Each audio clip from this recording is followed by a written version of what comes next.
5 things 177 millionaires do before 7 a.m. 5-year study.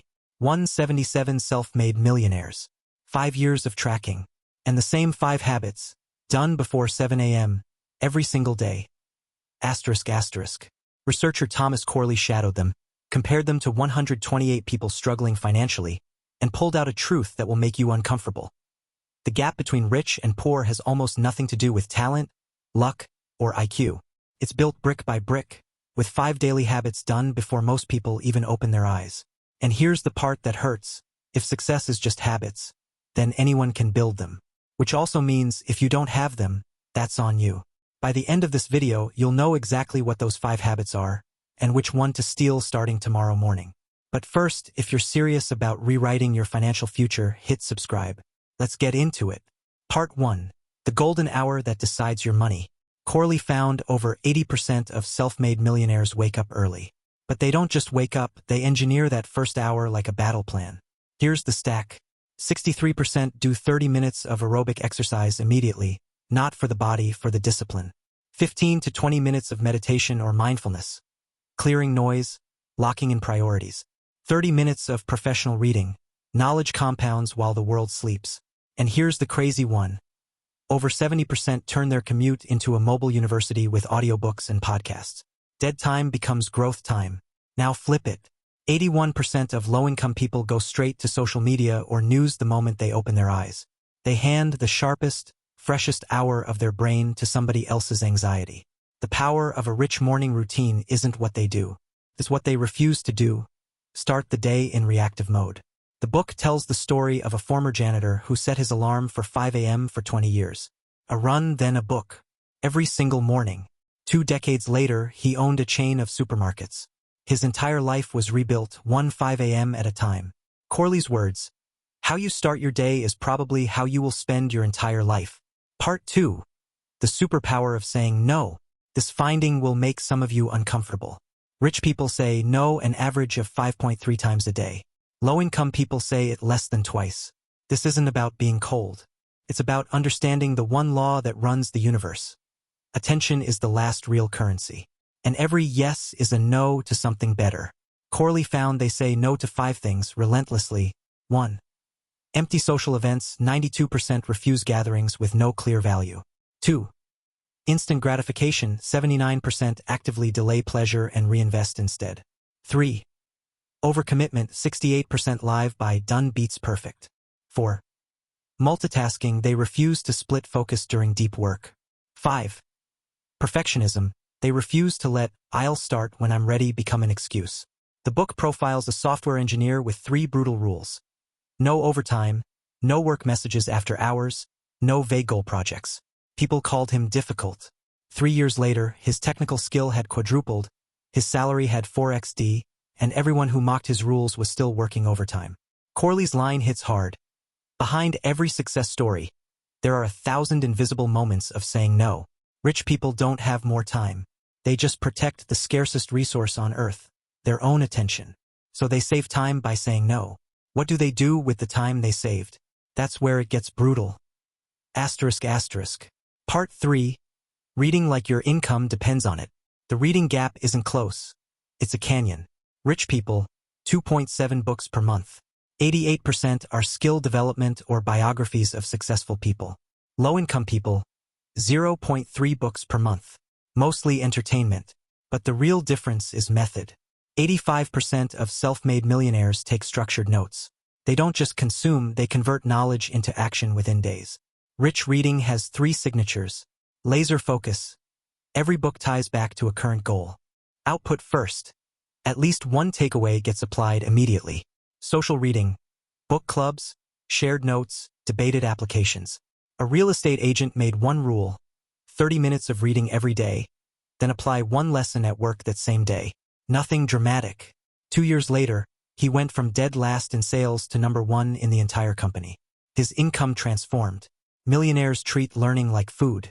Miss too many days and you die professionally.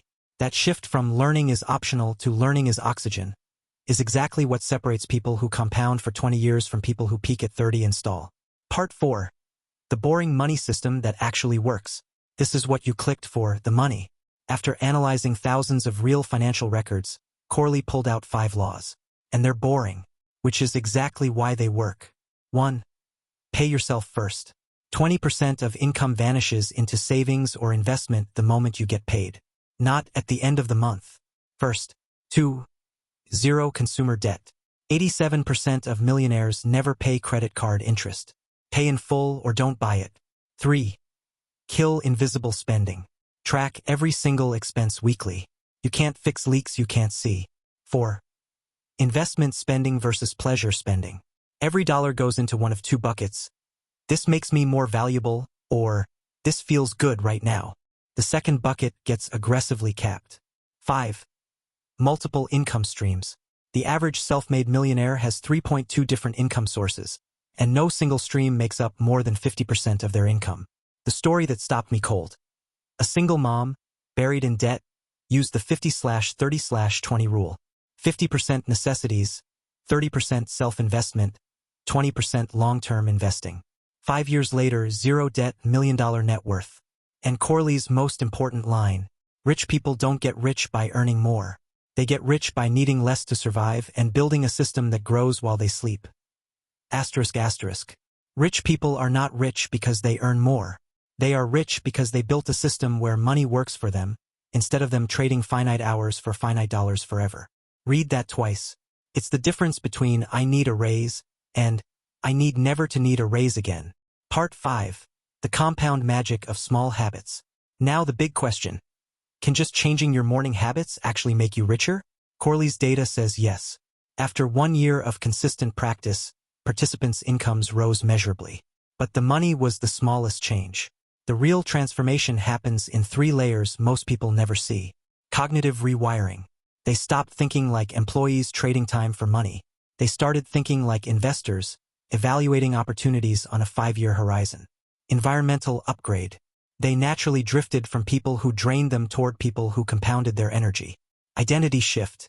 The internal script flipped from, I want to be rich, to, I am the kind of person who creates wealth. That's not just words. Identity is what your brain defends when you're exhausted. Change the identity, everything downstream changes. One volunteer started with 3 tiny habits. Make the bed every morning. Write down 3 things you're grateful for every night, and a 10-minute walk. That's it. 0 cost. 18 months later, his health, mood, career, and relationships had all upgraded. He didn't chase anything. He just kept the habits. Corley's snowball metaphor is the thing I can't stop thinking about. Rich habits are like a snowball rolling down a hill. For the first month, you see nothing. For the first year, you see almost nothing. But past 18 months, look up. You're already on a mountain you never planned to climb. Closing. Start with tomorrow morning. Let's zoom out. 5 habits one more time. Own your golden morning hour. Engineer it. Say no 5.3 times a day. Protect your attention like the currency it is. Read like your income depends on it. It does. Build an automatic money system. Pay yourself first, kill consumer debt, diversify income. Trust the compound. 18 months. Small habits. Non-negotiable. And here's the piece I want you to take away. If you want to change your financial life, don't start with, how do I make more money? Start with, what am I doing in the first hour after I wake up tomorrow morning? That first hour is the first brick of your next 20 years. Set a reminder for 18 months from today. That's your snowball's report card. See who's still watching this channel then, and see who's built a life they don't recognize. ***. So here's my question for the comments, and I want a real answer. What's the one habit from this list you're actually going to start tomorrow morning? Type it below. Public commitment works. I read every single reply. If this hit you the way it hit me, go grab Rich Habits by Thomas Corley. Links in the description. It's short, blunt, and might be the cheapest financial education you'll ever buy. Thanks for watching. See you in the next one.